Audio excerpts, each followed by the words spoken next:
Happy New Year Al-Malik. Yangi yil munosabati bilan agent pechish xodimlariga 1,5 million so'mdan mukofot puli berilyapti. Xabaringiz bormi? Shuni eshitib sразу kazdga keldikda. Mukofot puli berilyapti. Xabaringiz bormi? Bor xabarim. Bugun. Xursandsiz? Ha, конечно. Kayfiyat qanaqa? Zo'r kayfiyat. Bayramga bayramona kayfiyat bag'ishladi ozgina. 1,5 milliondan beryapti degan xabarim bor. Zo'r kayfiyat, конечно. Kayfiyat juda yaxshi ko'tarildi. Ham savdomiz ham ko'tarildi, kayfiyatimiz ham ko'tarildi.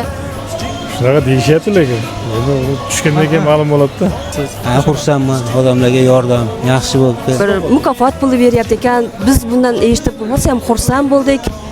Kamiyatimiz boy bo'lsin, omon bo'lsin, prezidentimiz omon bo'lsin. Abdulla Xursanovga ham sog'lik, omad, oilasiga tinchlik, baxt, saodat tilayman. Olmaliq shahriga yangi yilga tilagingiz. Желаю здоровья, счастья в новом году, чтобы ни в чем не нуждались и были по-настоящему счастливы. Hamshahar, hamkasbdoshlarim, hammalarni kelayotgan 2026-yildan chin qalbimizdan Olmaliq shahrimiz butun O'zbekiston xalqini kelayotgan yangi yil bilan tabriklayman.